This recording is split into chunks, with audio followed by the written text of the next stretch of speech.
Look, the divine dew.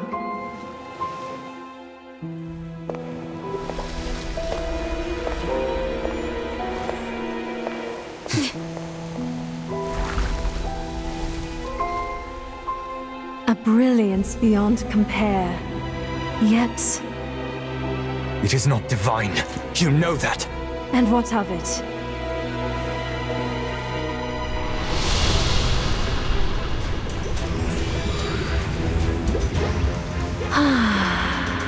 You're digging your own grave. Nay, this is ascension.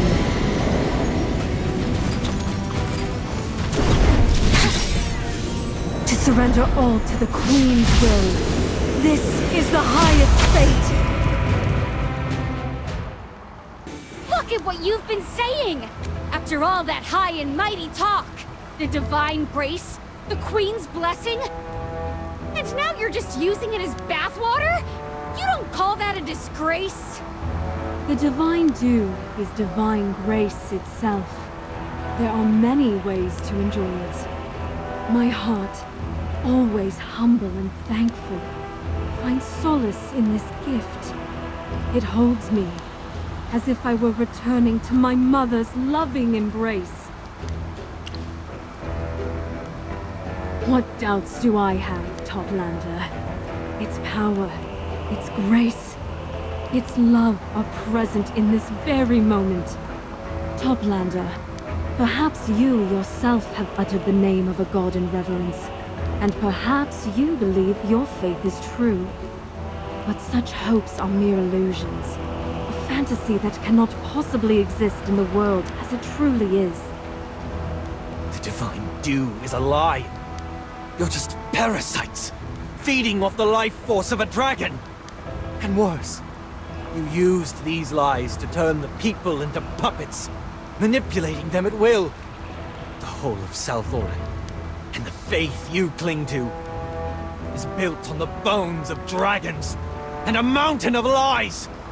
And what of it? What did you say? Even if every word you say is true, what of it? I have intimately known the agony of corruption and transformation interests. It felt as though fire coursed through me, and everything I reached for dissolved into foul smoke. It was as though countless thorns drove into me, inch by inch, tracing my very bones and veins, from the soles of my feet to my throat. You cannot comprehend. Once, we cherished all things. The wind, earth, and water, the stars, the sun, and the moon. But then, we were abandoned. Amidst despair, solitude, and agony. It was Her Majesty who bestowed salvation upon us through the divine dew. Such warmth, such kindness. The love she has given is unmatched. She is without fault. What would you know of it? That grace is no mere gift. It is the love destined for us, bestowed by Her Majesty. Indris, have you forgotten the gentle embrace of the divine dew? Has the radiant light not once offered you solace in this eternal darkness? Even if it was tainted by lies, even if it was stained with flesh and blood, hasn't everything remained as it should? Our faith, our kingdom, our grace. Is it not all still in its rightful place? Why can't you see this, Indris? I understand. Ah, yes! I knew the truth would reach you in the end. You are not a parasite, Valara. Nor are you a puppet. You are the pillar that holds up this blood-stained kingdom. The silk thread guiding the puppets. You are the ant that nourishes the parasite. That's right. I am. To live in this sacred land. To feel the blessed touch of the divine dew. And to carry such an unwavering faith. It fills my soul. To me, sacrificing everything for this purpose is neither burden nor hardship. only glory and bliss. You're beyond redemption.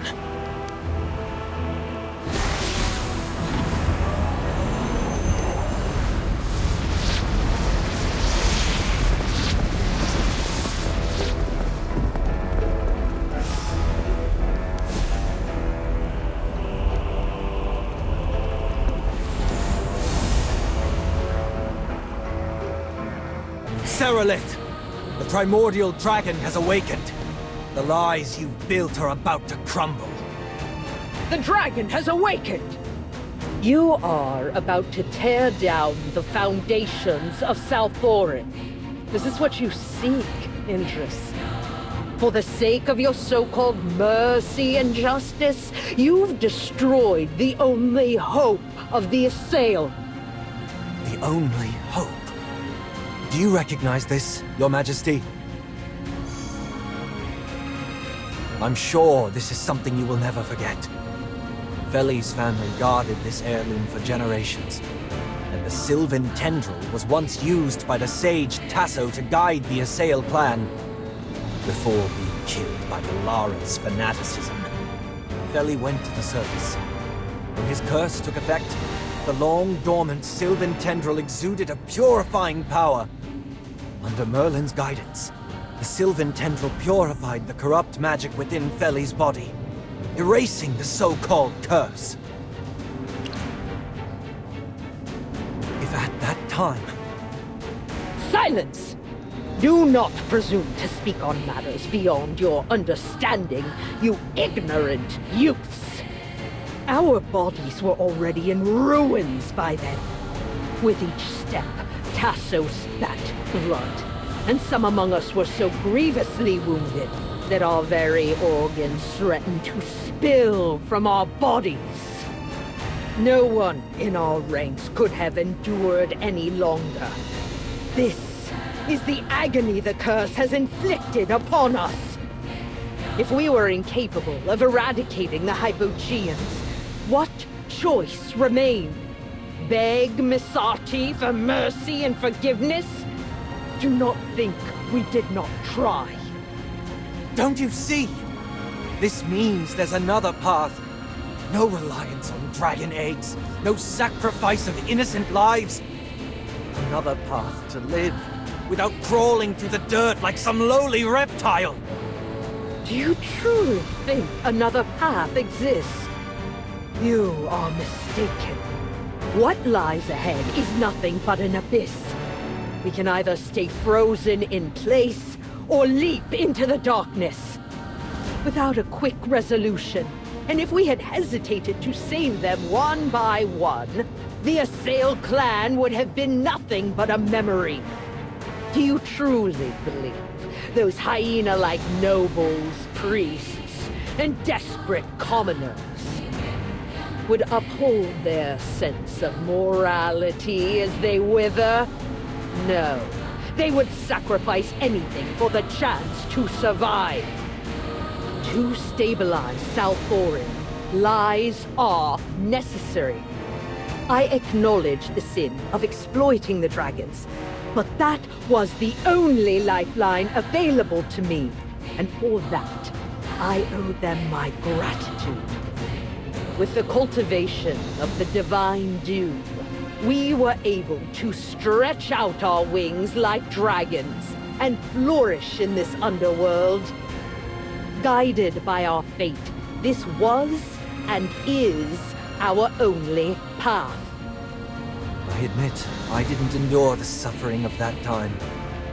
But I know well enough that there are those in the clan who can't even face their own hearts. The commoners brawl like wild dogs for scraps, while the nobles feign respectability while immersed in corruption and political schemes. Even the smallest change could spark panic, riots, and madness. But that is all due to your lies! It was a necessary deception, a sacrifice that had to be made to safeguard this path. Sacrifice? Then let me give you a choice. As Carrion's soul, the primordial dragon, propose to exchange your life for the redemption of the Assail clan. What a noble proposal. You've always boasted about your sacrifice, claiming to bear a heavy responsibility. Well, now's your chance to prove it. Or are sacrifices meant to be borne by others, while you always stand at the top, judging them from above? Arrogant worm! Do you truly believe that dragon will spare you? That dragon will spare no one. Indeed. I'm tired of your lies. How is your behavior different from that of the goddess you hate? That's right. Even if it was an emergency situation and dragon eggs were used, why haven't you tried finding ways to break the curse? The history of the Ironheart Dominion was wiped out and lost to time. But now, even those idiots in Brimstone Village are trying to use half-forgotten tech to summon a god to lift our curse. Over the years, not only did the Assail fail to rise and progress, you kept digging deeper into a hole of your own making! Silence! How could you possibly understand? The sacrifice and blood of the dragon saved us. Our trust and loyalty kept the Assail together. Your lies did nothing. Despair, damnation, and pain made us fall into the abyss. And your lies have held us there for centuries. It is truly pitiful, Indris. You are utterly blinded by your obsession and misguided sense of justice. Your sins will never be forgiven, but I shall forever pity your ignorance and foolishness. With that half-dragon body, don't try to act all compassionate, Your Majesty. That expression of anger on your face is more genuine than the facade of divinity you tried to put on. So before we take out our weapons, there's one last question I need to ask. How did Tasso die? That wise sage possessed the Sylvan Tendril and knew its effects. He could have pointed out another path for the Assail. How did he die back then? Did Masati's curse truly kill him? Or was it someone else? Your silence tells me everything I need to know. This must all end. For the exploited dragons, for the oath I swore to the primordial dragon, and for all the souls you've corrupted with your lies. It was I who saved our entire race from ruin.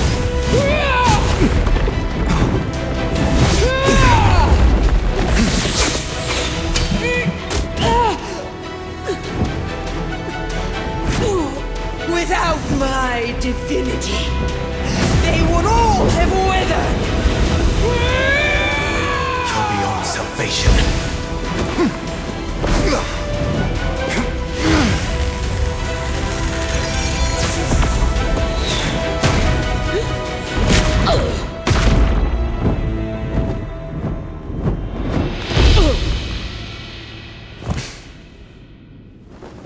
Mark my words, they will scorn you more than they ever hated me. And I shall await you in the abyss!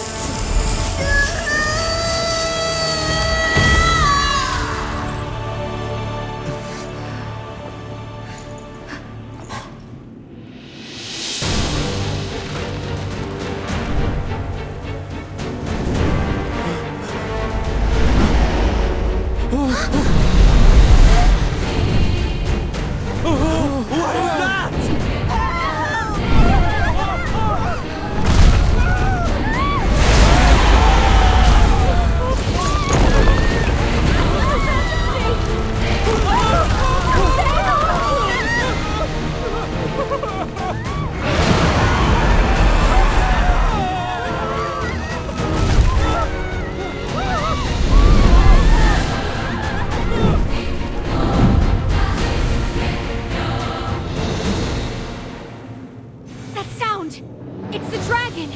It's flying away!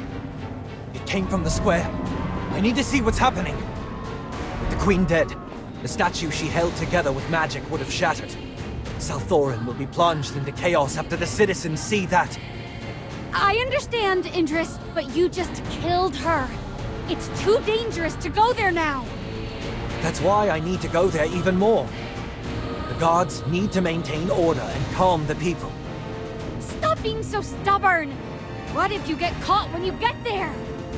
I am Indris, captain of the Salthorin Guard.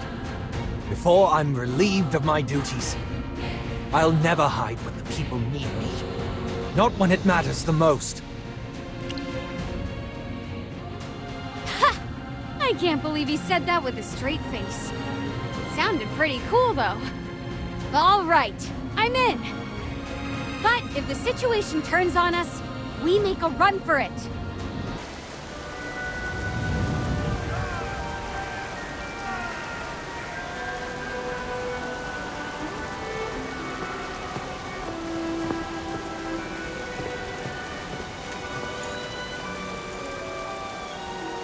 Your Highness, how's the situation here? Do you need my help? Oh, Indris, you came just in time, and all your limbs seem to be intact. I just managed to calm some people down. And then you, the one who orchestrated this disaster, come running along offering me aid. Your timing is impeccable. I'm happy to help, Your Highness. Your Highness, I have no intention of causing trouble. Please don't misunderstand. Calm yourself. You're still the same, devoid of humor, and utterly unskilled in deception. Since you did not deny that you orchestrated this disaster, please explain to me what happened. We defeated Valara, and your mother, Queen Serelith. There is no need for further panic, citizens. That's... thank you. The primordial dragon seemed to have sensed that we had kept our oath and flew away. Also, if we use the Sylvan tendril properly, there should be a way to completely remove our curse. Merlin is willing to help us. We should all stay calm. Yes. Your Highness? No cheers or celebration? Are you disappointed? No, not in the least. Look, after listening to your little speech, no one's panicking anymore. This is already impressive. However, in a sense, we have Valara to thank for this. Arresting the troublemakers from the last riot probably helped keep things in check. These people are still afraid. Whether commoners, nobles, or priests, none dare to act rashly. For now, order still holds. It has not yet reached the point of no return. Oh, I hope you haven't forgotten that execution, Indris? How could I? Feli, he... Therefore, if you truly wish to liberate the people, maintaining order here is meaningless. If you truly want to erase everything the Queen stood for, why not just reduce Salthorin to ashes and be done with it? I cannot do that. There are innocent lives here. Innocent? Tell me, who do you think is actually innocent? Was Feli innocent? Was Valara? Am I innocent? You've hunted, condemned, and led countless to their deaths. And now you've undone everything yourself, leaving Salthorin in ruins. So, Indris, are you innocent? I will take responsibility and atone for my sins. Even you think these words are too soft, don't you? That's why they're so hard to say. There should be freedom, but not too much freedom. There should be order, but it can't be too strict. So now you draw the boundaries, set the standards, and interpret the rules. Is this what you want, Indris? Because to me, This is a power far greater than the rule that came before. Oh, by the way, Théodore seems to have left Salthorin, which means I am the sole exarch remaining. But leadership is a burden I've no desire to carry. I'd rather abdicate and have someone else rule more wisely. Ah, my dear spectators, rejoice! You are about to embrace a tyrant even more delightfully unpredictable than my esteemed mother. This is not what I want. I just wanted to expose the lies and bring true freedom to all. To be blunt, the panic and chaos you've incited during this period surpasses anything that has come before. A remarkable achievement, if I may say so. I don't want to defend my mother. You see, good intentions, however pure, rarely lead to the results one hopes for. At first, it was all about soothing the masses, wasn't it? My mother and the sage Tasso, just trying to ease anxiety and despair. But oh, once they tasted the sweetness of power, well, who could resist holding on to it? However, the truth is undeniable. The perverse order of Salthorin is real. The fanaticism, the corrupt transformations, these are facts. And our long history of living in darkness is something we can't hide from any longer. When compared to their motives, these are undeniable facts. Consequences they must bear. Your rebellion, too, is a direct result of their past decisions. I understand. At this crossroads, the responsibility of making a choice falls to me. I've shouted enough. It's time to stop talking and start doing something that actually matters. Since you're not going to hand in your resignation, I have another task for you. I order you to go to the surface and see for yourself what it's like. I'm sure the surface is full of beautiful things, though I imagine there are just as many lies and ugly truths lurking beneath, much like in Salthorin. However, there must be something different about the surface compared to Salthorin. I'll maintain order here while you're there. Upon your return, report precisely what you saw and heard, whether it was good, bad, or simply different. The truth must be told. Understood. Thank you, Lord Ravion.